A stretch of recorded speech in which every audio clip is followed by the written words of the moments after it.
Olá, meu nome é Daniel dos Apóstolos, lembrando que o meu apóstolo é apenas o meu sobrenome. Se alguém disser que é apóstolo de Deus, apóstolo de Cristo ou apóstolo da igreja, saiba, esse tal é mentiroso.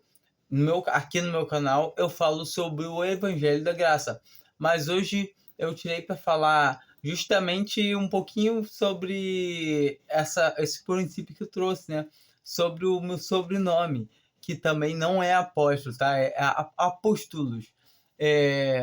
Eu queria estar falando sobre os apóstolos mesmos. Todavia, nós temos que entender que, como o apóstolo Paulo falou em 1 Coríntios 3, que Deus colocou ele como sábio arquiteto para ele lançar os fundamentos da igreja. E assim nós vemos também que os profetas do Novo Testamento também tinham o dever de trazer novos textos, novas passagens, trazer novos ensinamentos para que ficassem gravados nos escritos na Bíblia para a nossa compreensão, para o nossa administração de como devemos andar. Ou seja, a doutrina da igreja é a doutrina dada aos profetas e os apóstolos do Antigo Testamento, como está escrito. E quando entendemos que toda a base da Bíblia já nos foi dada, não há mais por que haver um profeta ou um apóstolo. E a gente vem contar profeta hoje no sentido de proferir, de falar da Bíblia já concluída, já pronta. E a palavra de Deus fala que tudo seja mediante a palavra de Deus. Ou seja, a gente deve ser igual os de Bereia, conferindo as escrituras. Pela palavra de Deus a gente conhece se a pessoa está falando tem sentido bíblico ou não. Ou seja, somos guiados pelo Espírito Santo de Deus mediante a palavra de Deus, que é a água da palavra. Quando nós entendemos que esses dons acabaram, não tem por que mais haver. Ou seja, um apóstolo, o dever dele era estruturar, lançar o alicerce, lançar os fundamentos da igreja. Eu vou até dar uma olhada aqui, para a gente ficar mais situado. 1 Coríntios 3,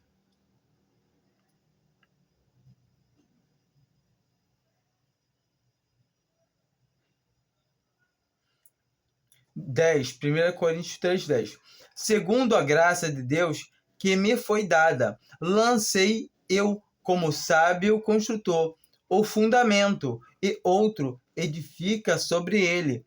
Mas veja cada um como edifica sobre ele, porque ninguém pode lançar outro fundamento além do que já está posto, o qual é Cristo. Então aqui nós vemos que Paulo, ele foi um arquiteto da obra de Deus, ele foi um apóstolo, ele foi responsável por lançar os alicerces, as doutrinas, assim mesmo jeito que usou os demais apóstolos e os profetas. Nós conseguimos ver que todos eles trazem cartas nos instruindo. A última carta que a gente vê, que é de Judas, que tem só um capítulo, ele fala sobre de sentir desejo de escrever para nos vigiarmos, ficarmos atentos sobre os falsos mestres que viriam, que os apóstolos já haviam nos dito. Então a gente tem que ficar muito atento para essas coisas. E o que eu estou fazendo hoje é o quê? É porque uma pessoa, né, foi na minha rede social e publicou assim: esse negócio de achismo que acabou os dons, sei lá, e nada a ver com nada. Mas isso pega muita gente, porque muita gente vê ela assim: mas por que não tem mais apóstolo, não tem mais profetas, ou não tem mais dom de cura, não tem mais dom de falar língua? Todavia nós temos que entender que Deus, ele pode tudo, ele é Deus. Os dons de cura, dom de língua, pode ser usado? Pode, se Deus quiser, vai ser usado. Só que a palavra de Deus nos traz bem claro que o dom de língua é um dom para judeus, que os judeus pedem sinais, e os gregos buscam sabedoria. A gente vê isso em 1 Corinto. A gente também vê em 1 Corinto dizendo claramente que o dom de língua é dom para os judeus, ou seja, eles precisam ver certos sinais. Então, todos esses sinais são para eles. A gente vê que a igreja, no princípio, ela foi instituída por somente judeus.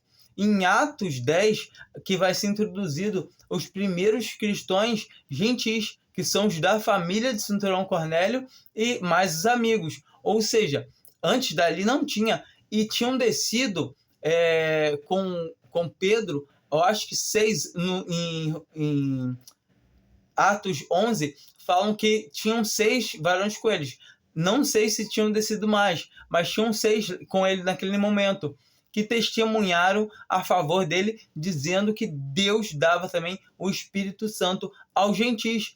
Então, motivo também pelo qual a gente consegue ver o porquê daqueles homens terem falado em língua estrangeira. Ou seja, o falar em língua, ele tem um motivo. E também o curar, as curas que os apóstolos fizeram no princípio da igreja, tinha um motivo. Eles curavam na sinagoga. Quando Pedro e João são levados para ser açoitados, o povo todo tinha visto eles curarem um rapaz que não lembro de qual enfermidade, que estava sempre à porta do templo. Ou seja, que ele era paralítico, não sei, alguma coisa assim.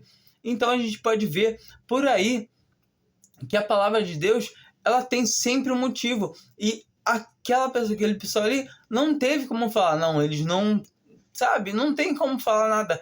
Tanto que os sacerdotes que não queriam botar a mão neles, mas tinham medo de que o povo se voltasse contra eles. Então, todavia, nós vemos que tem sempre um motivo, alguma coisa. Hoje em dia, quando a gente lê a palavra de Deus, a gente consegue compreender que vivemos por fé e não por vista. Ou seja, a palavra de Deus para nós é por fé. A gente não vê, a gente não sente. Eu tenho que sentir, não. Se a gente tem que ver ou sentir, já não é por fé. E a palavra de Deus deixa bem claro, porque o justo viverá da fé. A palavra de Deus todo o tempo está falando que é por fé. E outra coisa, a gente pode ver claramente que naquele momento ali, eles estavam falando em línguas, e aqueles judeus cristãos, crentes, que tinham descido junto com Pedro para ver que Deus também dava o Espírito Santo a nós, os gentis. Ou seja, nós temos que entender que todo motivo teve um motivo, algum porquê. E também os dons de língua que a gente vai vendo pela história da igreja, a gente consegue ver um motivo. E hoje em dia, quando a gente vê os dons de cura, os dons de língua, não há porquê. Alguém que fala em língua, numa denominação que seja, totalmente errado, não tem quem interpreta, porque a palavra de Deus fala que para não proibir o falar em língua. Correto, não devemos proibir.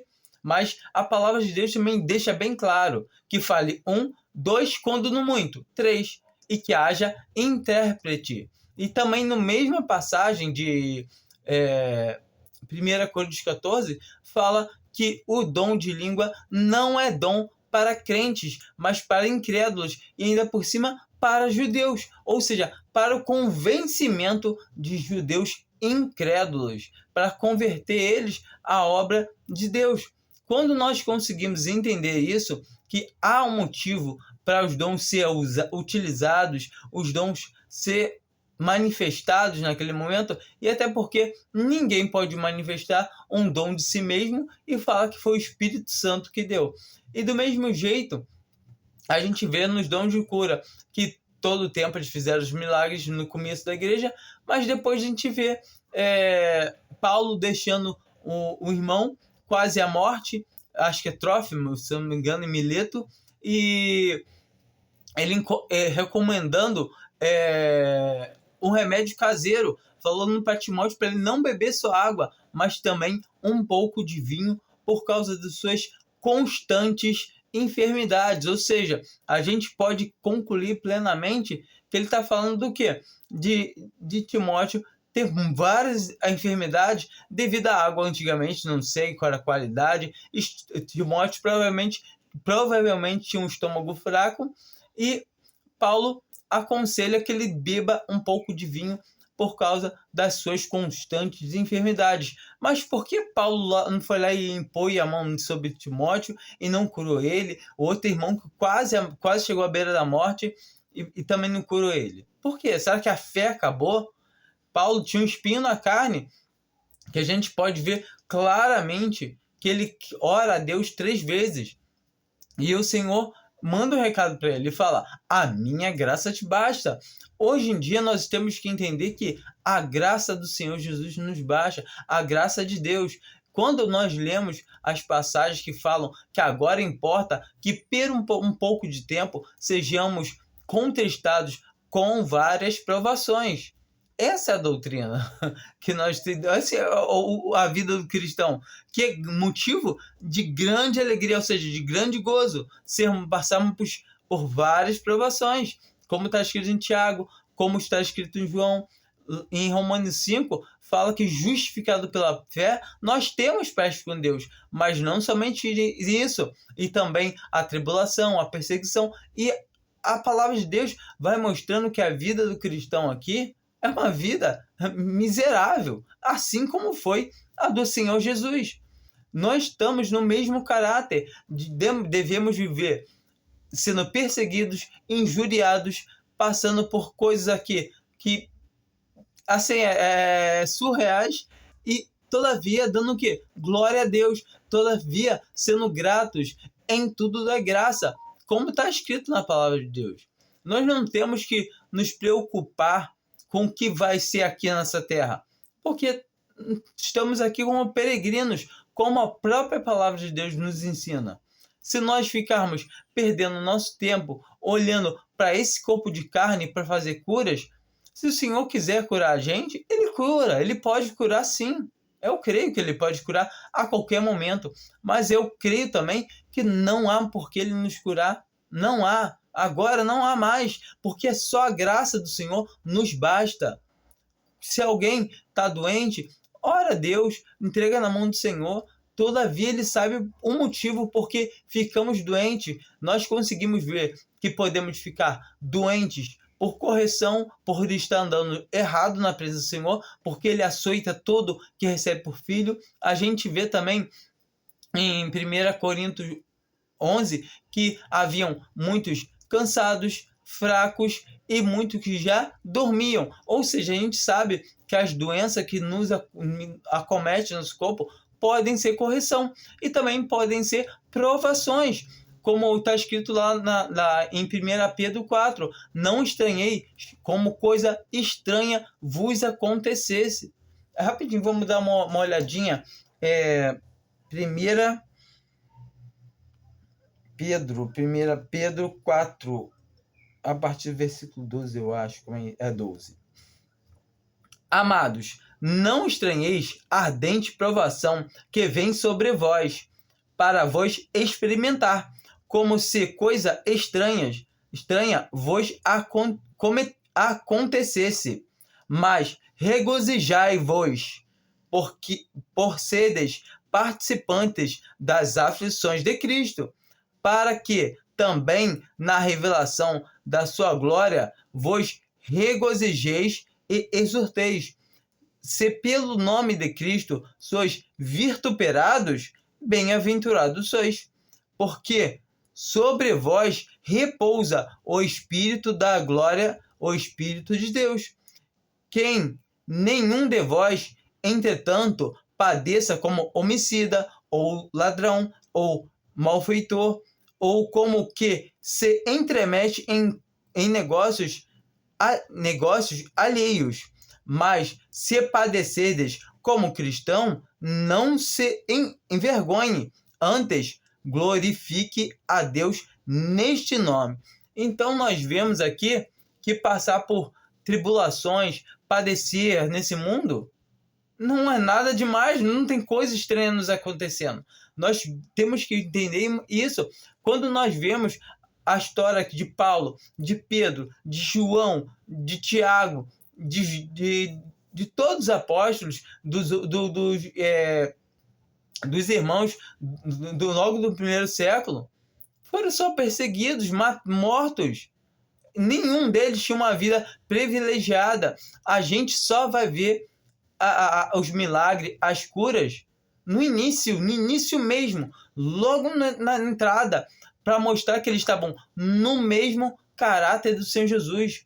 E quando o Pedro toma a palavra, quando ele se impõe, eles fazem cura, eles viam que ele está realmente aqueles homens que eram sem letra, que eles confessam, que viam que aqueles homens eram sem letras, eles não tinham conhecimento nenhum, mas pelo jeito de falar e pelo poder, eles sabiam que aqueles homens tinham estado com o Senhor Jesus. Hoje em dia, nós já temos o testemunho, e hoje estamos por fé. Não somos judeus para buscar sinais. Como a palavra de Deus mesmo fala, pois os judeus pedem sinais e os gregos buscam sabedoria. Mas nós, que somos salvos, judeus ou gregos, o poder de Deus é o que é a pregação de Cristo crucificado e ressuscitado ao terceiro dia, e para todo aquele que crê.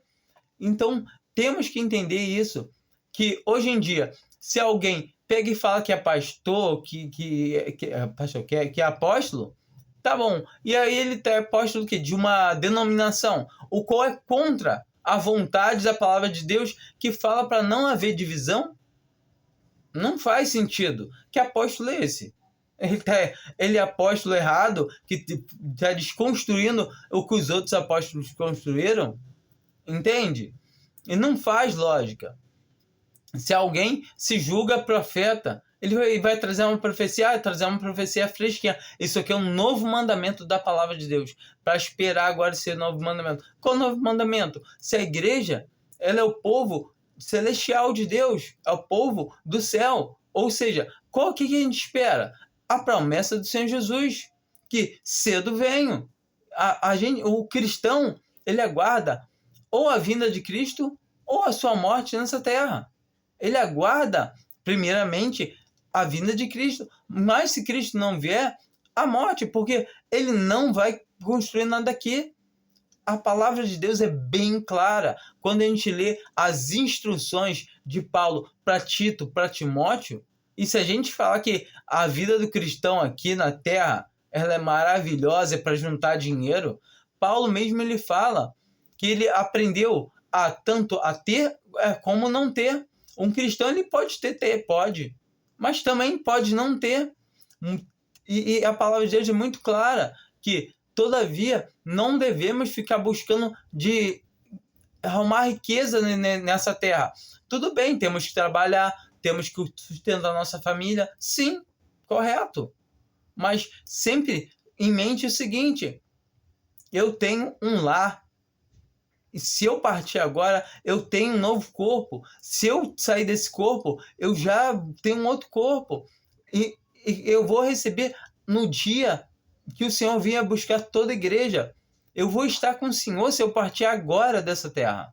Eu vou estar com Ele, aguardando a sua vinda nos céus, nos ares. Não é a vinda aqui na terra. A sua vinda na terra acontece mais ou menos uns 7 anos depois que primeiro a igreja sai, e aí ele torna o quê? A enxertar os ramos da oliveira.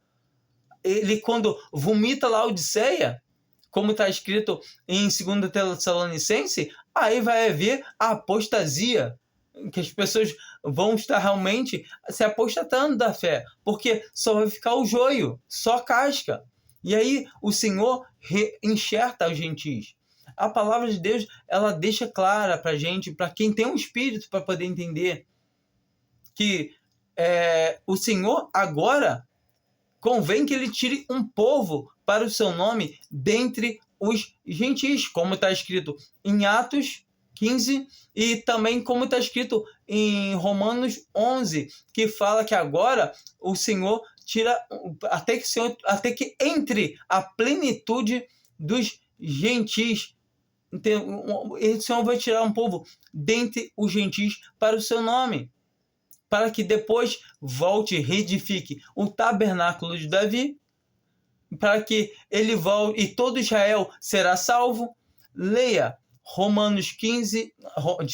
Atos 15 com Romanos 11 e tenta ligar esses dois textos, tenta ver se você conseguir perceber essa similitude e leia junto também Apocalipse 1, onde fala que chama João e eu te mostrarei essas coisas que acontecerão, as coisas que acontecerão e depois dessas e as que há de vir. E a gente vê em Apocalipse 4, no versículo 1, que acabou no capítulo 3, acaba a última igreja, que é a Laodiceia, onde o Senhor vomitará de sua boca, ou seja, onde ele cortará o testemunho da igreja. E aí a gente encontra João vê uma porta aberta, mandando ele subir, e te mostrarei as coisas que depois dessas acontecerão. Ou seja, esse depois dessas, depois do quê? Depois do arrebatamento da igreja. Igualmente, a gente encontra em Atos 15, falando que depois também o Senhor voltará e reedificará o tabernáculo de Davi. Depois do quê? Do arrebatamento da igreja. Depois dele tirar um povo para ele dentre os gentis. A gente tem que compreender a palavra de Deus pela palavra de Deus. É a palavra de Deus que testemunha dela. Não é sabedoria do homem, não é pegar um dicionário, não é o nosso convívio da sociedade. Naquela época era assim. Nada disso. A própria palavra de Deus justifica ela, dá a validade dela. A gente pode ver que a igreja não tem como passar por tribulação, por nada disso. E então a gente tem que entender, quando a gente lê Filadélfia, a gente vê o testemunho que está escrito lá, que não permitirei que tu passe pela tribulação que virá sobre toda a terra. Ou seja, a igreja não passa sobre essa tribulação que é o final, né? A princípio das dores e a grande tribulação. E todavia isso, a gente tem que entender que certas coisas se foram, passaram, não tem mais. Não há mais porquê. Igual, você consegue ver hoje e fala assim, não, ainda existe dom de cura que alguém está todo quebrado, todo disfarçado e faz a pessoa voltar a andar, a pessoa começa tudo de novo de boa. Não tem. Isso é mentira. O máximo que você encontra é esses pastores, falsos pastores, né, que pegam, contratam atores para ir nas denominações e falar que fazem cura. Igual aparece na TV, o cara conversando com demônios, coisas que está escrito em Judas, que nem Satanás ousou proferir palavra de maldição contra Satanás, nem o arcanjo Miguel. Ele fala somente, o Senhor te repreenda. E esses homens a gente encontra entrevistando demônios. Isso não faz sentido. Isso é coisa de... Eu acho que mais maluco é o homem que fica dando ouvido a esses caras, a essas pessoas que querem só lucrar, querem só tirar a lã e a gordura das ovelhas. Nós somos ovelhas. Então, se nós somos ovelhas, vamos seguir o nosso pastor, e o nosso pastor é Cristo. Ele é nosso Senhor. Ele se entregou por nós. Ele se entregou por nós. Nós temos vida porque ele morreu nos nossos pecados. Nós temos que entender que ele pagou todas as nossas dívidas, não deixando nada pendente. Nós não temos nada mais a pagar nesse mundo. Então, tudo que temos agora é que louvar, que engrandecer o seu nome. Estamos aqui como sal da terra para temperar essa terra. Estamos aqui como luz do mundo. Estamos aqui para iluminar esse mundo onde só tem trevas. E muitas vezes a gente vê que quando começamos a falar de Deus, começamos a falar as verdades, muitos correm, porque ninguém quer uma luz denunciando o seu caráter, denunciando os seus pecados. Não estou dizendo que um salvo, ele não é pecador, ele continua com a natureza pecaminosa dele, qual é essa carne, ao qual ele não deve lutar contra essa carne, mas ele deve mortificar ela, e todavia a luta dele é contra os principados e potestades nas regiões celestiais, como está escrito, ou seja, é orando, se enchendo da palavra de Deus todo o tempo. Essa é a nossa guerra. A guerra de um cristão é andar direito, decentemente, para dar um bom testemunho, sofrendo nessa terra, se tiver que sofrer, não é procurando sofrimentos. Então tem que procurar sofrer para poder cumprir. Não. Se Deus está te dando paz, vive em paz. Mas se o sofrimento vier, dê glória a Deus também. Não procure resmungar, não procure sofrimento se não tem, mas todavia procure a servir ao Senhor como um servo, como um filho. Entenda que você é filho de Deus, ande como filho. A gente tem várias palavras de correção e certamente não, muito certo isso, que a gente vê claramente que o Senhor corrige todo que ama e corta também a todo que toma filho, destrói, como está em 1 Coríntios 3, que nós somos moradas do Espírito Santo de Deus e Deus destrói todo o que destruir esse templo. Ou seja, se nós destruímos o templo de Deus, que somos nós, Deus nos destruirá, mas de maneira nenhuma nos joga fora. Ele destrói a nossa carne, porque se um testemunho não está servindo para nada, não tem por que ficar nessa terra, não tem por que, volta então logo para casa, vem, fica aqui comigo. É isso que o Pai fala, é isso que a Bíblia nos diz. Temos que entender a Bíblia pela Bíblia, temos que entender que esse negócio de pastor, de fazer teologia, a teologia não vale nada. Entenda, a gente pode ter um pastor que é cargo, que sim, pode sim, mas o pastor mesmo é aquele que tem o dom, é o dom de pastor. Então, alguém que tem o dom de pastor, ele vai ser pastor em todo lugar, não é alguém que fica à frente de uma igreja, em cima de um púlpito e manda, não. Um pastor é aquele que aconselha a ovelha, acalenta ela, corrige ela, dá uma cajadada nela, traz ela para perto. Em todo tempo ele está conduzindo ali, guiando, e tudo por meio da palavra. Entende? E com amor, porque o pastor, eu não sirvo para ser pastor, porque eu sou daquele tipo que sai passando por cima. Muitas das vezes eu peço até ao Senhor para me dar um pouco de paciência, porquanto eu cometo muito erro, mas eu sou impaciente até mesmo comigo, né? Certas vezes eu olho e falo, nossa, como é que eu posso fazer umas coisas dessas? Assim, às vezes nós muitas vezes deixamos a nossa carne falar, a nossa carne tomar a frente. E esse é o mal esse é o nosso mal. O mal do cristão é deixar a sua carne querer dominar a frente, achar que sua carne ela pode te guiar. Não pode, não. A nossa carne ela deve ser mortificada. Quem deve nos guiar é o Espírito Santo de Deus e ele nos guia por meio da palavra. Então, devemos ler a palavra de Deus, devemos conhecer principalmente as doutrinas, as cartas que do apóstolo Paulo.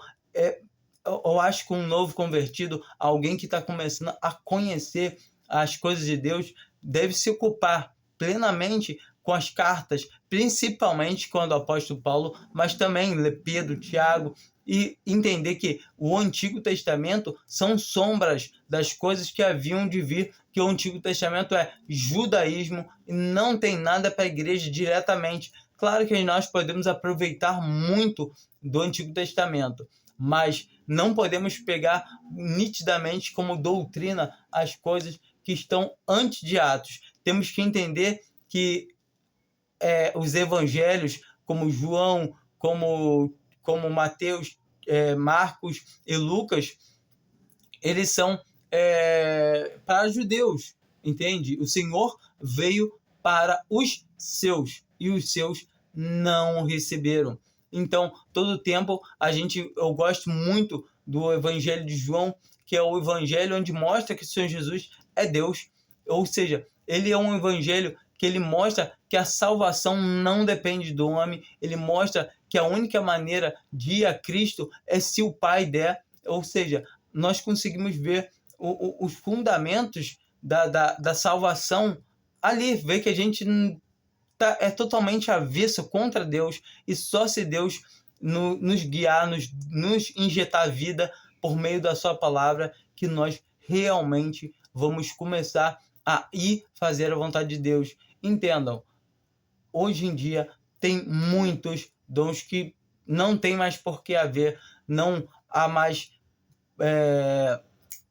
apóstolos, nem profetas, dons de curas, dons de línguas. A gente tem que entender que hoje os dons são para edificação, são de finalização da igreja. Ou seja, a gente vai ter pastores e mestres, que são os que vão trabalhar instruindo a igreja, e sem falar nos evangelistas, que são a linha de frente. São a linha de frente, são eles que partem para a batalha, são eles que trazem as ovelhas para os pastores e mestres cuidarem delas. Os pastores trazendo a comida sólida, né, já para os mais crescidos, e os pastores, aliás, os mestres cuidando da comida sólida e os pastores cuidando com mais carinho, mais cuidado no princípio das ovelhas. Fiquem com Deus, entendam, não entrem nessa de seguirem homens, não acreditem no que eu falo, não acreditem no que eu falo, peguem a palavra de Deus e leia, confira. O que o Daniel falou é mesmo. Não fale que é mesmo, não. Pega a palavra de Deus e confere. Seja como os de Bereia, que não acreditaram no apóstolo Paulo. Olha, eles conferiram e falaram, é assim mesmo, é isso. Então, devemos fazer igual eles, conferir, não acreditar. Se está na palavra de Deus, aí acreditamos. Fiquem com Deus. Amém.